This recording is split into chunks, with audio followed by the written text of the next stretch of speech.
Jai Hind students. In today's class we will discuss conductor, insulator and semiconductor, which is very important for 12th boards exam, NEET and JEE exams. So material can be divided in three parts. First one is conductor and insulator and semiconductor.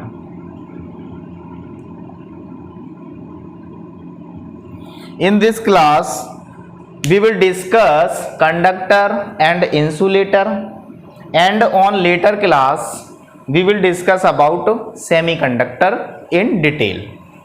So now let's start with the word conduct. What is conduct? Conduct means transfer something,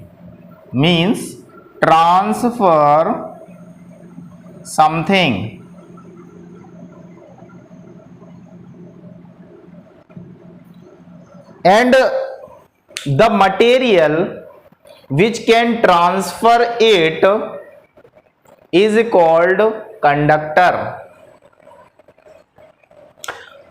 If we talk about conductor, a conductor which allow current easily through them, and insulator do not allow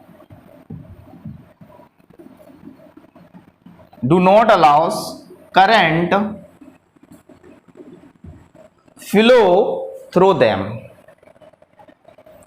And in conductor there are very large number of free electrons.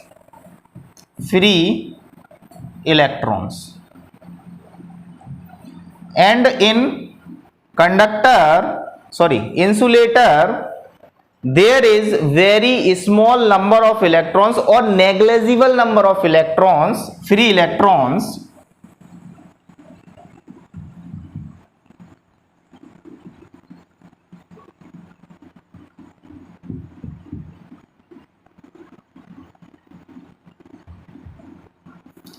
and if charge is given to the conductor, then it gets distributed on outer surface.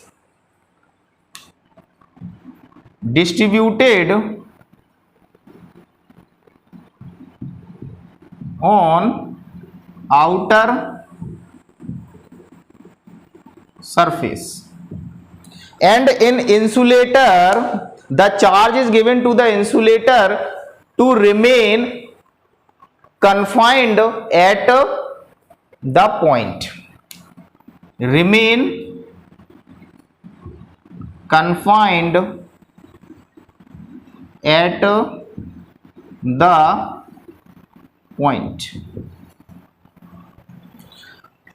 This is all about conductor and insulator.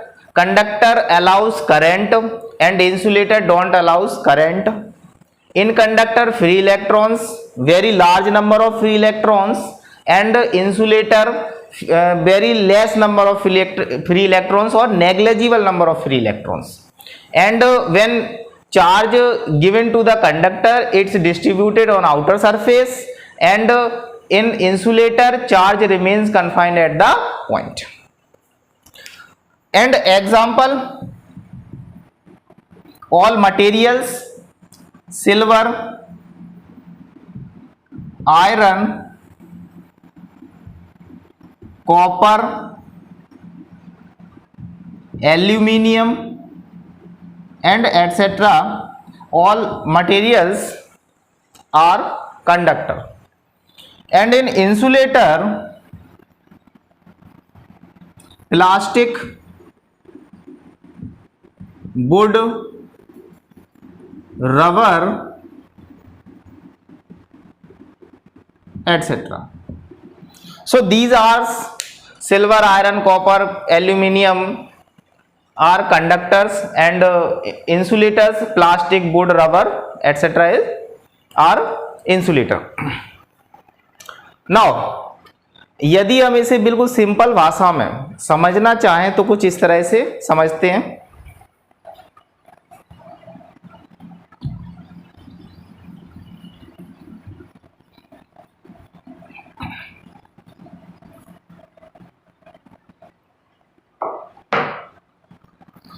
सबसे पहले मैं draw करता हूं, ये एक भाई साहब हैं जाने माने, इनको बुलाया गया है लाइव वायर पर काम करने के लिए। लाइव वायर मतलब जिसमें इलेक्ट्रिसिटी कंटिन्यूअसली फ्लो हो रही है और चार्ज कंटिन्यूअसली फ्लो हो रहा है, उसे हम लाइव वायर कहते हैं। तो इन्होंने अपने हाथों से उस वायर को पकड़ लिया। तो क्या ये भाई साहब झटका खाएंगे? ये डिपेंड करता है इस स्टूल की प्रॉपर्टी पर कि ये स्टूल किस मटेरियल का बनाया गया है, इन्होंने किस मटेरियल का इसे यूज किया है। अगर ये पढ़े लिखे होंगे तो इन्होंने इंसुलेटर मटेरियल का यूज किया होगा, और ऐसे ही होंगे तो इन्होंने जो आयरन का स्टूल होता है उसको यूज किया होगा। अगर इन्होंने आयरन का यूज किया तो ये सर्किट कंप्लीट हो जाएगा।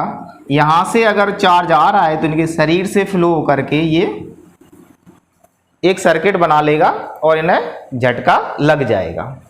लेकिन अगर इन्होंने इंसुलेटेड मटेरियल का किया, इंसुलेटर लाइक प्लास्टिक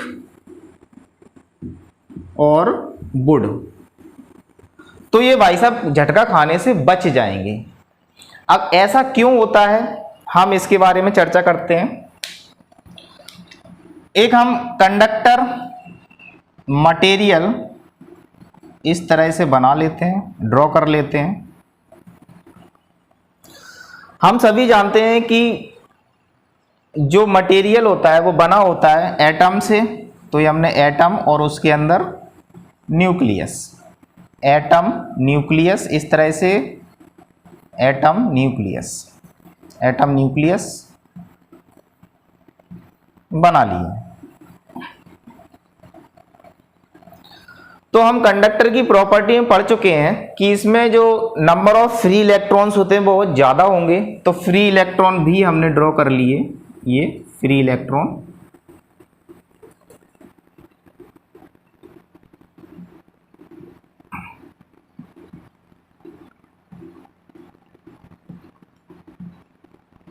सभी एटम्स को हमने फ्री इलेक्ट्रॉन्स दे दिए। फ्री इलेक्ट्रॉन्स इसमें बहुत ज़्यादा हैं। तो क्या होगा, जब हम एबोनाइट की छड़ को फर से रब करते हैं तो एबोनाइट की छड़ पर नेगेटिव चार्ज प्रोड्यूस हो जाता है, और उसी एबोनाइट की छड़ को यहां लेकर के हम इस पर टच करते हैं। तो जो भी नेगेटिव चार्ज इसमें प्रोड्यूस हुआ है वो नेगेटिव चार्ज रिपेल करेगा और ट्रांसफर हो जाएगा इस कंडक्टर पर। तो जो नेगेटिव चार्ज है वो इस कंडक्टर पर ट्रांसफर होकर आ जाएगा। अब ये जो नेगेटिव चार्ज है अगले एटम के पास जो फ्री इलेक्ट्रॉन है उनसे ट्रांसफर होगा और रिपेल करेगा, और जो अगला फ्री इलेक्ट्रॉन है वो नेक्स्ट वन। इस तरह से ये सीरीज बन जाएगी और लास्ट तक जाकर के हमारा जो इलेक्ट्रिसिटी है या चार्ज है वो फ्लो हो जाएगा। तो इसे हम कहते हैं कंडक्टर। इस मटेरियल को हम कहेंगे कंडक्टर। और यदि हम इंसुलेटर की बात करें तो हमने एक इंसुलेटर मटेरियल बना लिया, ये इंसुलेटर है। इसके पास भी फ्री इलेक्ट्रॉन्स होंगे, एटम्स होंगे, इसको भी दे देते हैं।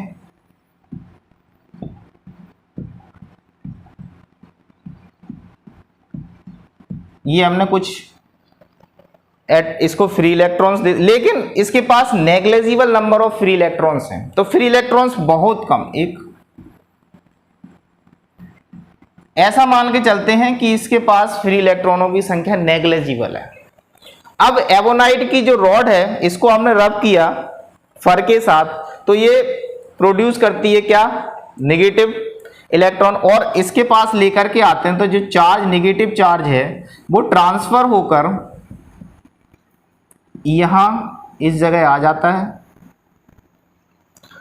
अब इनमें भी रिपेल होगा, इलेक्ट्रॉन इलेक्ट्रॉन को रिपेल करेगा, लेकिन उस इलेक्ट्रॉन को फ्री इलेक्ट्रॉन नहीं मिलेगा, इसको फ्री इलेक्ट्रॉन नहीं मिलेगा, और जो चार्ज है वो डिस्ट्रीब्यूट नहीं होगा, और चार्ज डिस्ट्रीब्यूट ना होने से कन्फाइंड हो जाएगा एक जगह पर, एक प्लेस पर, तो इसे हम कहेंगे इंसुलेटर। और जो चार्ज है वो आगे नहीं बढ़ पाएगा, तो इसे हम इंसुलेटर कहेंगे। और ये भाई साहब ने अगर इसी मटेरियल का, इंसुलेटर मटेरियल का स्टूल यूज किया है तो इनको झटका नहीं लगेगा, क्योंकि जो इलेक्ट्रॉन्स हैं वो यहां पर इस जगह पर कन्फाइंड हो जाएंगे और एक पूरा सर्किट नहीं बनेगा, तो इसलिए हम कह सकते हैं कि ये झटका खाने से बच जाएंगे अगर इन्होंने कंडक्टर और इंसुलेटर की क्लास अच्छे से ली होगी तो। ओके स्टूडेंट्स, तो ये थी आज की क्लास जिसमें हमने कंडक्टर और इंसुलेटर पढ़ा है। If you like this video then you can share, subscribe with your friends. Thank you all.